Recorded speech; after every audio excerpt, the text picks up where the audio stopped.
Hey guys, this is DeLeon, and today I have Problem on my set today. How are you doing? How you doing? I'm good. I feel like you're about to bust out laughing. I'm about to bust out laughing. I've known him for, how long have we known each other? A long Like time. 2012, I think, when I first moved out here. Yeah. So I don't think I've even ever interviewed you. Now that I'm thinking about it. Okay, so you just released Chachiville, and instead of asking you about, features and all that, I want to make it more inspirational, because there was some of the songs on there, like doing it for the culture, keep it pushing. It was more positive. So I want to know, I heard you did this while you were on the road and worked on this. So what are some life lessons that you learned while you were creating this project?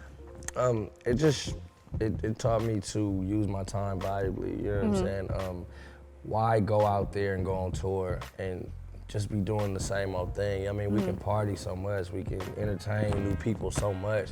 Like, why not take that mentality of, man, okay, I'm already going to these towns, I'm already gonna pick up a bag, you know what I'm saying, which is the best thing. Why not pay myself to work? You know what I'm saying? Like, really just work and really grind out and just create off of the vibes of the new people that you meet and the cities that you're in, taking that energy and just really utilizing your downtime. And we created this dope project just because it became the thing. Like, we'll get there, make some music, go do the show, come back, I'll probably have a record done by the morning, and it was just a cycle that just kept going while we were gone, and it just was dope to come back and hear it. So it's interesting because you said, why do the same thing that you had done before? So when, being in this industry and with all these people that want to be in the industry, when do you break out of that mentality where it's like, where it gets old to go on tour and then, entertain these different people and partying? Like, how long did it take you to just be like, okay, I don't want to live that life? What's crazy is, this might be a shock to some people. I'm not as wild as as it sometimes is perceived. I do have my moments where it can get crazy, but I have been kind of dialing it down just with life and just with growing. You just start thinking different, and you just want more than what you have. So if you really want that, you have to change the way you move and the way you do things. It's like, I got tons of time to party and do that kind of stuff. Right now it's work time, it's still grind time. I'm just getting older, and then my kids are getting older, and just different things are happening, and the way I want to be perceived, in business. When I'm not rapping, when people walk up to me, I don't want people to just think they can walk up to me and hand me drugs and like that's what the wave is. That's not what I'm really on right now. What do you think are some of the biggest misconceptions about you for people who've never had a conversation with you? Because I don't want to dial that down too much. I am fun. I do like to have a lot of fun. You know what I'm saying? Yeah. Your priorities are just my priorities it's just, you gotta know it's a time and a place. At first, I didn't give a damn where we were. We're having fun. Sometimes you can't just have fun all the time. You gotta handle your business first. Another misperception is that I'm like this mean dude, or I'm like this street guy. You know what I'm saying? I've derived from the streets. My ethics are from the streets, but that's not who I am. That's just where I decided to be grown and groomed by my squad, and I wouldn't trade that for anything in the world. But man, you can walk up to me and have a conversation. We'll laugh and talk for an hour and a half. I don't have to know you. You don't have to be a star. None of that. I see everybody eye level, and I feel like that's with people. They'll be like, hey, you know what? Hey, you're smart. They'll say some shit like that. I'll be like, what does that mean? I'm supposed to be. But no, I think that's probably it. Okay, so what else on the road? So out of, the whole mixtape, which one was the one that was the most, I would say, from the heart and the most meaningful? Or when you were making it, you were like, this is the one that's really gonna make a difference? Personally did it for the culture just because those are true stories, both verses. I just remember being in the situations, hearing that person tell me those stories and just sitting there in awe, like, whoa, like, you know what I'm saying? Just like how you heard it, I wanted you to feel like when those two people told me those stories, and it was just like, you hear it and it's just, damn, this just happened a minute ago. And like, I'm sitting here with you right now, and you just had to really defend your life and basically do what you had to do to 4 different people. Or this woman that I can sit there and say, this is a beautiful young lady. I would never expect her to be going in and out of people's houses. Exactly. So I wanted to give you the shock of like, damn, this is going real on. life. And it's very normal. That one. And I want to say, better watch yourself to me, because I produced it myself. It sounds like a triumphant return. I haven't been away for a minute. I hadn't dropped a project in 8 months. the beat has an attitude problem. Shout out to Just Incredible. He gave me that description.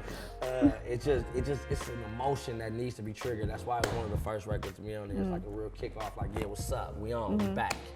Do you, okay, like you said it had been 8 months. So what are your thoughts when people say like, oh, I haven't, not even about you in general, when they're like, oh, I haven't heard an artist drop a project in this long, like what are they doing? They fall off. Like you hear stuff like that. So what's your take on that? I mean, even with me, I was, you know, I fight with that too, because you know, it's a balance that you have to have. You don't want to overthrow music, but you don't want to not throw enough, you know, because the fans, it's just the attention span is just a lot faster. Like you got about 2 months window with everybody. You know what I'm saying? 2 months. Okay. Before you have about 6 to 8 months, you can really bust them up on it. What do you think made it go from 6 to 8 months down to 2 months now? I mean, just the whole internet, social media, the streaming. Like it used to be where a song could break in New York and it would take 3 months to get to LA. Now when the song drops, the whole world has it at the same time.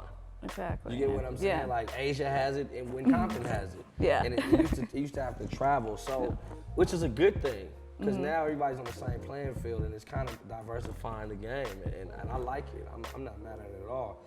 Luckily enough, shout out to Melissa and you know what I'm saying, PR, we were able to do a lot of different moves to sustain, from the Ram situation to the Kevin Hart situation and the Chachiville and different other things that came where it was like, it gave me a little time.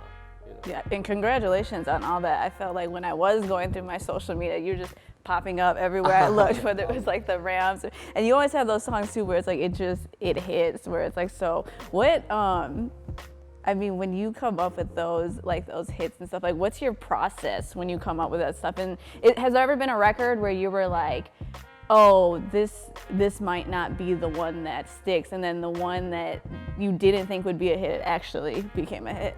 My Squad. Okay.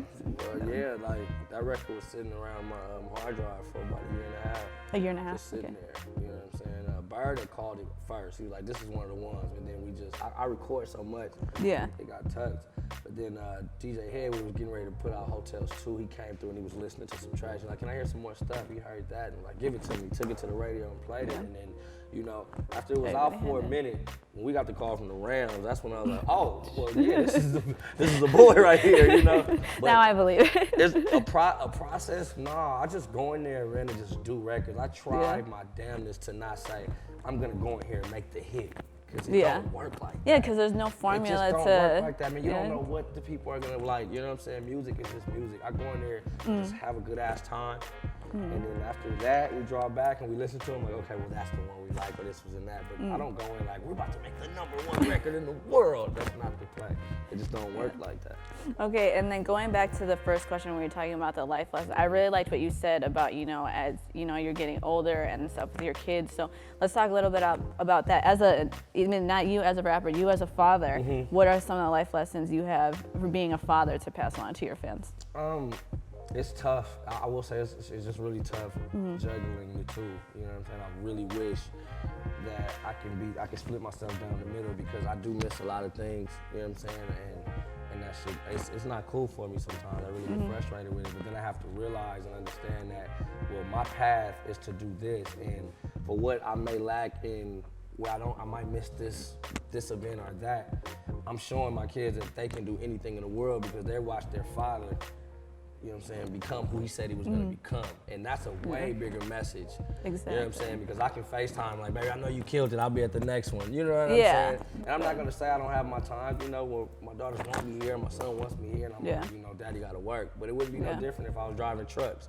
It's just, you know, with this job, it's more glorified. Y'all get to see the wins. So it just looks like this big fun thing. You know, it's a lot of work that goes in. It's a lot of days, a lot of times where I can't miss things.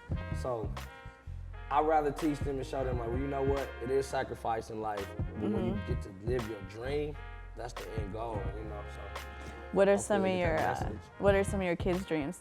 Like that they talk to you about? Man, it's crazy because you know I got a bunch of them. So they individually, they're like the same but not. Like, okay. You know, I got one daughter. She wants to teach dance. And I have one who wants to dance, but then she won't let her teach her how to dance. Why not? I don't know. You know what I'm saying?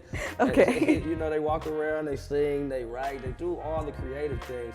And at this point, I really don't know what they're gonna do just yet. Yeah. But I know they're gonna do something because they all have their own thing, their own personality that you just know, like, okay, she's gonna be doing something here. She's gonna be doing it. Now me, my job is to mold it so it don't get too crazy. So once they pick one thing, that's when we say, okay, let's go. Let's drive down this street and take it there.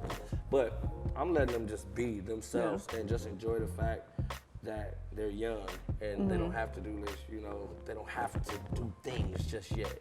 Exactly. I don't want them to grow up all fast and all that shit, you know what I'm saying? They can just do the fun shit we do right now and they can career it on out once they get a certain age. Okay.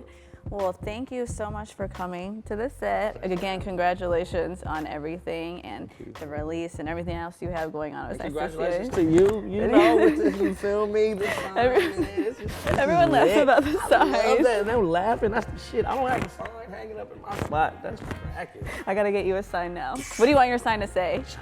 Chachi. Okay. Or the Chach. The Chach. Okay, thank you.